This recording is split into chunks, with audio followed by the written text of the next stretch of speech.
Saudara-saudara yang terkasih dalam nama Tuhan Yesus Kristus, selamat pagi di hari yang baru, di minggu yang baru.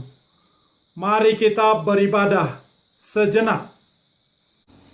Marilah kita menyanyi buku Ende HKBP nomor 28 ayat 1.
Kasih karunia dan damai sejahtera dari Allah Bapa dan dari Kristus Yesus Tuhan menyertai saudara-saudara.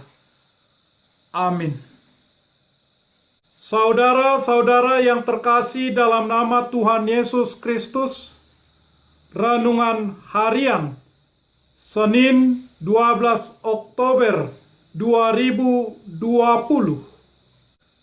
Dari kitab Keluaran pasal 24 ayat 4 mengatakan, lalu Musa menuliskan segala firman Tuhan itu.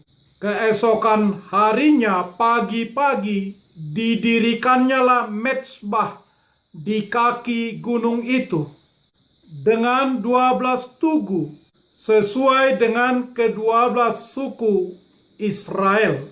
Dalam bahasa Batak Toba mengatakan, jadi di suraton si Musa masude hata ni Jahuba, jala dipasogot manogot nai dipaulima sada langgatan dibona ni doloki dohot 12 tiang parningotan marguru sian na 12 margani Israel. Demikian firman Tuhan.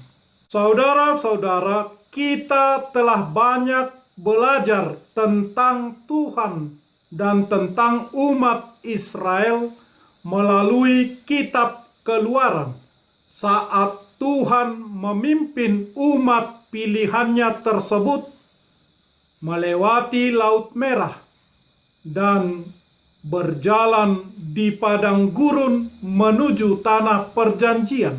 Di dalam kitab Keluaran, Tuhan mengungkapkan kuasanya, kendali dan otoritasnya dengan kasih karunia-Nya dan rencana serta keinginannya untuk umat Israel yang diharapkannya menjadi umat yang kudus.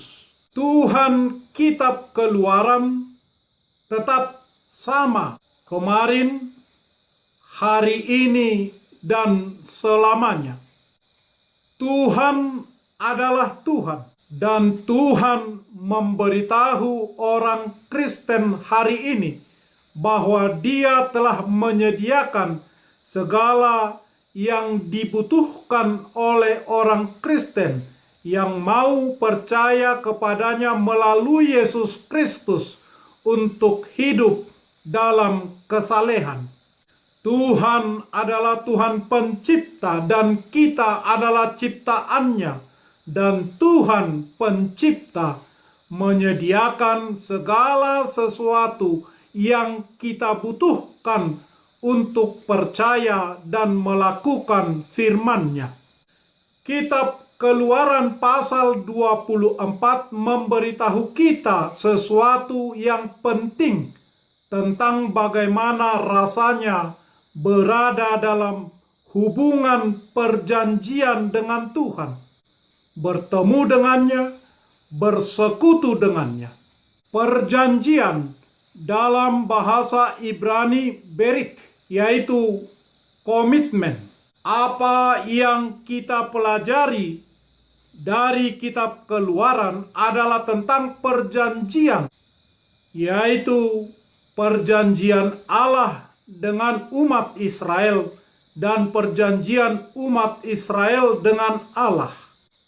Dalam perjanjian baru, yaitu melalui Kristus, Tuhan berfirman kepada Musa untuk menghadapnya. Harun, Nadab, Abihu dan 70 orang dari para tua-tua Israel juga diajak serta. Sungguh pengalaman yang luar biasa.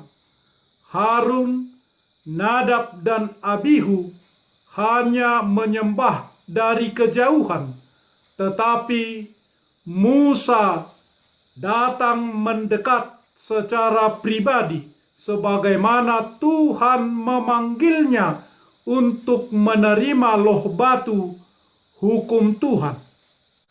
Musa diundang untuk datang dan tinggal bersama Tuhan. Hanya Musa yang dilayakkan oleh Tuhan untuk naik dan datang mendekat. Pada momen itu, Tuhan memberikan Musa firman-Nya waktu umat mendengar hukum Tuhan. Sebagai respons, Israel berjanji akan melakukan segala firman Tuhan.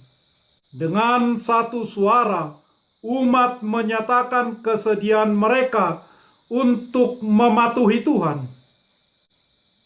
Setiap perkataan Tuhan harus mereka taati dan lakukan, dan respons tersebut harus lahir dari hati yang rela, tanpa paksaan, bukan sekedar kata-kata saja, tetapi mereka harus membuktikannya dengan perbuatan, dengan ikhlas. Namun pernyataan itu belum cukup. Mereka harus melakukan sesuatu untuk mengonfirmasi perjanjian mereka dengan Allah, perjanjian yang dibuat ketika umat mendengar firman Allah dan kemudian memberikan respons sesuai dengan apa yang mereka dengar. Perjanjian pun dibuat dengan mempersembahkan kurban bakaran dan kurban pendamaian kepada Allah. Persembahan itu bermakna pengakuan dosa dan pernyataan kegagalan umat di hadapan Allah. Dan selanjutnya, menyatakan kebutuhan akan pengampunan dosa bagi seluruh umat. Lalu dengan memercikkan darah perjanjian pada mezbah dan pada umat, berarti perjanjian telah dimeteraikan. Dengan demikian, umat telah mengikat diri mereka pada Tuhan, yang kemudian harus diwujudkan dengan tindakan nyata di dalam kehidupan mereka sehari-hari, mematuhi hukum dan firman Tuhan. Kejadian ini merupakan pembeda Israel dari bangsa-bangsa lain dan menjadi identitas mereka sebagai umat pilihan Allah. Kemudian hari penyelamatan Allah atas umatnya digenapi melalui pengorbanan Yesus Kristus. Kurban darah Kristus telah membuat kita menerima pengampunan dosa. Ia rela disalibkan sebagai kurban terakhir menggantikan dosa kita. Ia menebus dan menyelamatkan kita dengan curahan darahnya di Golgota. Allah menjanjikan bahwa setiap orang yang percaya kepadanya tidak akan binasa, melainkan beroleh hidup yang kekal. Ikatan perjanjian ini antara kita dengan Tuhan dengan darah Yesus. Setelah mendengar firman Tuhan melalui Musa, orang-orang dipersatukan untuk menaati Tuhan. Hari ini kita memiliki semua firman Tuhan untuk kita dengar. Tanda orang percaya sejati kepada Yesus Kristus adalah selalu memiliki keinginan untuk setiap hari, setiap saat mendengar firman Tuhan dan bersatu dengan seluruh jemaat untuk melakukan dan hidup di dalam firman Tuhan. Bagaimana kita melakukannya? Saudara-saudara, sebuah altar dibangun dengan 12 pilar yang melambangkan ke-12 suku Israel. Sekarang ini kita harus berkomitmen secara pribadi atau secara bersama-sama sebagai umat Tuhan di dalam Yesus Kristus untuk datang di gereja sebagai tempat khusus untuk beribadah dan mendengarkan firman Tuhan. Kita menerima Yesus sebagai juru selamat. Kita mengakui bahwa Ia adalah Tuhan. Sekarang tinggal bagaimana respons kita menerima keselamatan itu. Setelah menerimanya, apakah kita bertekad melakukan firman-Nya setiap hari, setiap saat? Apakah kita konsisten berpegang pada janjinya atau tidak? Tentu hanya waktu yang dapat menguji. Waktu adalah alat uji paling sempurna dari sebuah komitmen, dari sebuah janji. Memohon pimpinan Roh Kudus agar setia dan taat kepadanya. Mendekatlah kepada Allah, dan Ia akan mendekat kepadamu. Tahirkanlah tanganmu, hai kamu orang-orang berdosa, dan sucikanlah hatimu, hai kamu yang mendua hati. Sadarilah kemalanganmu, berduka cita, dan merataplah. Hendaklah tertawamu kamu ganti dengan ratap dan sukacitamu dengan duka cita. Rendahkanlah dirimu di hadapan Tuhan, dan Ia akan meninggikan kamu. Yakobus pasal 4 ayat 8 sampai 10. Amin. Marilah kita berdoa. Ya Bapa Tuhan kami yang di surga, Engkau Maha Kasih dan benar, berkat-Mu melimpah dan kekal selama-lamanya. Kasihanilah kami ya Tuhan, lupakanlah segala kejahatan dan dosa kami.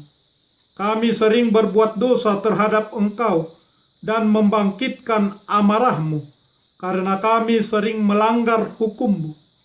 Limpahkanlah kasih sayang-Mu kepada kami, dan berkatilah kami dengan pertolongan-Mu. Ya Tuhan Allah sumber kebahagiaan kami, ampunilah segala dosa dan pelanggaran kami, di dalam nama anak-Mu Tuhan Yesus Kristus, Juru Selamat kami. Amin. Marilah kita menyanyikan buku nyanyian HKBP nomor 28 ayat 1.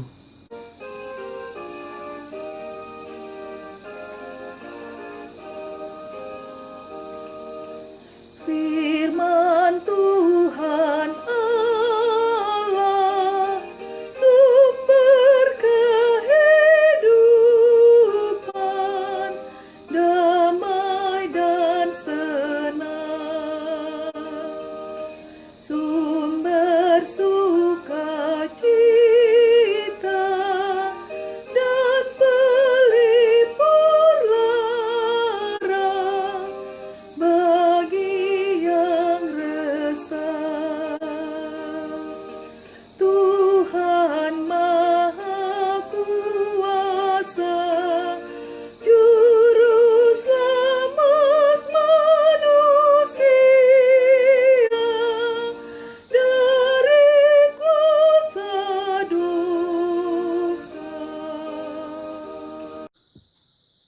Marilah kita bersama-sama mengucapkan doa Bapa kami.